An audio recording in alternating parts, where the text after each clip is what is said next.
সুমন, রাজধানীতে অনেকেই ফিরতে শুরু করেছেন, আবার ঢাকা ছাড়ছেন অনেকেই। কাদের সংখ্যাটা বেশি এখানে? কমলাপুর রেলওয়ে স্টেশনে কি চিত্র দেখছেন? আমরা রাজধানীর বেশ কয়েকটি bus station, bus terminal, train station ঘুরে দেখেছি। এখন আমি আপনাদের কমলাপুর রেল স্টেশনের চিত্রটি দেখাচ্ছি। দেখছেন এই প্রবেশ মুখে কিছুক্ষণ আগেই দুটি ট্রেন ছেড়ে গিয়েছে। এই বাস টার্মিনাল এবং রেল স্টেশনের কর্তৃপক্ষের সাথে আমি কথা বলেছি। তারা বলছেন যে গেল কয়েক বছরে ঈদ পরবর্তী যে ঈদ যাত্রাটি, এই নাড়ির টানে বাড়ি ফেরা বা ঈদের আনন্দ, ঈদ শেষ হলে ঈদের আনন্দ ভাগাভাগি করতে যে মানুষের ঢাকা ছাড়ার যে চিত্রটি, সেটি সবচেয়ে বেশি এবার লক্ষ্য করা গিয়েছে। আমি যেমনটি দেখেছি মহাখালী বাস টার্মিনালে, সেখানেও প্রত্যেকটি বাসই প্রায় কানায় কানায় ভরে একদম ঢাকা ছাড়ছে। একই চিত্র আমি দেখেছি কমলাপুর রেল স্টেশনে। আপনারা দেখছেন যে এই যে যারা প্রবেশ করছে বেশিরভাগই ঈদ পরবর্তী ছুটি কাটাতে যাচ্ছেন। তাদের সাথে আমরা কথা বলেছি।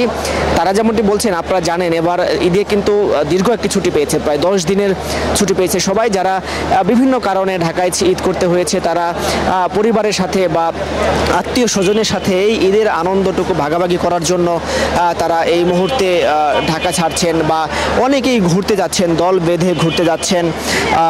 এছাড়াও আমরা যেমনটি দেখেছি এই যাত্রীদের সাথেও কথা বলেছি। তারা বলছেন আমরা ঈদের সময় বা ঈদ পরবর্তী সময় থেকে এই 3 দিনে যারা ঢাকা ফিরছেন তারাও যে অভিমত দিয়েছেন, যারা ঢাকা ছেড়ে যাচ্ছেন তারাও একই অভিমত দিচ্ছেন। একদম ভোগান্তি মুক্তভাবেই তাদের এই যাত্রাটি হচ্ছে। অর্থাৎ যারা ফিরেছেন তারা বলছেন রাস্তায় কোনো যানজট ছিল না।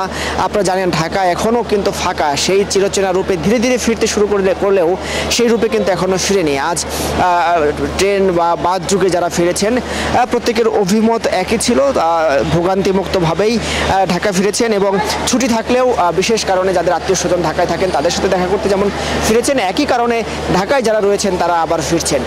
তো সব মিলিয়ে যদি বলি ধীরে ধীরে সেই চিরচেনা ঢাকার রূপ ফিরে আসছে। এই ছিল আমার কাছে সর্বশেষ কমলাপুর রেল স্টেশন থেকে লাইবা। বান্ডেল থাকলে প্রতি সেনমানিতে টাকা বাঁচবে। বিকাশ সেনমানি বান্ডেল কিনে জিতুন প্রতি লেনদেনে।